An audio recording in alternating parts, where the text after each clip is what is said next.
আজকে নতুন লক্ষ্মী ভান্ডার যাদের প্রবলেম হয়েছে তাদের জন্য গুড নিউজ আছে।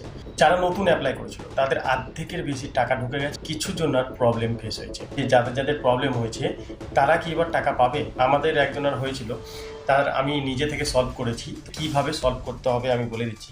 প্রথমে হয়েছিল ব্যাংক ব্লক, তারপর হয়েছে নেম ভ্যালিডেশন ম্যাচিং স্কোর 92%, তারপর হয়েছে bank account status validation error. একের পর এক প্রবলেম ফেস হয়েই যাচ্ছে। কিছু মানুষ বলছে যে আর টাকা ঢুকবে না, আর আমাকে গিয়ে লাভ নেই। বিশাল হ্যারাসমেন্ট হয়। একবার ব্যাংকে যাও, একবার বিডিও অফিসে যাও, সারাদিন ছুটাছুটি করে টাইম কেটে যাচ্ছিল। এর সাথে সাথে খরচাও হচ্ছিল, টোটো খরচা। আপনার যদি 92% বা কোনো পার্সেন্টেজ দেখায় তাহলে এই প্রবলেমটাকেও সলভ করতে পারবেন। আর bank account status validation error এটাও সলভ করতে পারবেন। আমি নিজে সলভ করেছি, এটাও দেখাবো আপনাকে, ঠিক আছে? এবার টাকা ঢুকে ব্যাংক অ্যাকাউন্ট ব্লক যদি হয়ে যায় সেটাও ঠিক করতে পারবেন। এবার আমি দেখিয়ে দিচ্ছি আমি কিভাবে ঠিক করি। এই দেখতে পাচ্ছেন bank account status validation success, ready for payment, beneficiary status active beneficiary. এবার আমার টাকা ঢুকবে। আর নিচে যেটা দেখতে পাচ্ছেন লাল কালারের, সেটা লেখা আছে account validation error edited from the verifier in. এটা আমি ঠিক করিয়েছিলাম, ওই জন্য এডিটেড লেখা আছে। তো সেটা আমি গিয়ে ঠিক করিয়েছি। আমি এক এক করে বলছি আপনাকে কিভাবে আপনি স্টেপ বাই স্টেপ ঠিক করবেন। প্রথম আমার প্রবলেম হয়েছিল ব্যাংক অ্যাকাউন্ট ব্লক আর ফরজেন।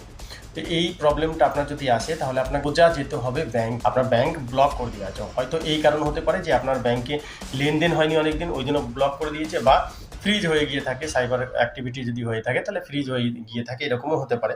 তো আপনি প্রথমে ব্যাংকে যান, ব্যাংকে কথা বলুন যে আমার লক্ষ্মী ভান্ডার ঢুকছে না, দেখুন তো ওইখানে যদি আপনার ব্লক হয়ে থাকে কেওয়াইসি ফর্ম ফিল আপ করাবে। কেওয়াইসি ফর্ম ফিল আপ করে ওখানে জমা দিয়ে দিন। ওইটা ঠিক হয়ে যাওয়ার পরে চলে যাবেন বিডিও অফিসে, গিয়ে বলবেন যে স্যার আমার এরকম প্রবলেম হয়েছিল, ব্যাংক ব্লক। তো আমি ব্যাংকে গেছিলাম, ব্যাংকের প্রবলেম সলভ করে ফেলেছি। ওখান থেকে আপনাকে বলবে একটা দরখাস্ত লিখতে। আপনি দরখাস্ত লিখে নেবেন, বাইরে কোথাও দেখবেন দরখাস্ত লিখছে, বা আপনি নিজেও লিখতে পারবেন। সেটা আপনি জমা করবেন সিগনেচার করে। তার সাথে আপনাকে আধার কার্ডের জেরক্স আর ব্যাংক পাসবুক থাকে তার সামনের পেজটা জেরক্স, এই দুটো সেলফ অ্যাটেস্টেড করে মানে নিজের সই করে ওটা জমা করবেন। জমা হয়ে যাওয়ার পর ওটা ঠিক হয়ে যাবে। বাট আবার যদি কোনো প্রবলেম হয়, নেম ম্যাচিং ভ্যালিডেশন এরর 90% এরকম কিছু দেখায়, তাহলে আপনাকে আবারও যেতে হবে। আবারও দরখাস্ত লিখতে হবে না, কিন্তু আবারও বিডিও অফিসে যেতে হবে। ওই জায়গাটাতেই যান, ওই অফিসেই গিয়ে বলুন যে স্যার আবার আমার প্রবলেম হয়েছিল, আমি আগেও এসেছিলাম। তারপরে ওখানে দেখবেন আধার কার্ডের জেরক্স আর ব্যাংকের ওই জেরক্সটা নিয়ে ওখানে লিখে দিতে হবে নেম ম্যাচিং ভ্যালিডেশন এরর বা 90% যেটা আপনার প্রবলেমটা দেখাচ্ছে মোবাইলে, সেটা আপনাকে লিখে দিতে হবে, লিখে জমা করে দিতে হবে। 2 থেকে 3 দিন বা 5 দিন, এর থেকে বেশি লাগবে না। এই কদিনের মধ্যে এটা ঠিক হয়ে যাবে। আর ওইটা যাহা ঠিক হয়ে যাবে, ওপরে যেটা লেখা আছে bank account status validation error, ওইটা অটোমেটিক্যালি ঠিক হয়ে যাবে। এই 90% 20% যেই পার্সেন্টই থাকুক, 100% সাকসেস হয়ে গেলে ওপরেরটা অটোমেটিক্যালি ঠিক হয়ে যাবে।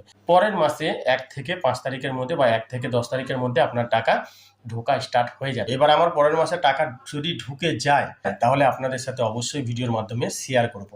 চ্যানেলটিকে সাবস্ক্রাইব করে রাখবেন আর বেল আইকন প্রেস করে রাখবেন যাতে নোটিফিকেশনটা পেয়ে যায়। যদি ভিডিওটা ভালো লাগে তো অবশ্যই লাইক, আপনার বন্ধুদের সাথে শেয়ার আর সাবস্ক্রাইব অবশ্যই করুন। অনেক অনেক ধন্যবাদ। সুস্থ থাকুন, ভালো থাকুন, ধন্যবাদ।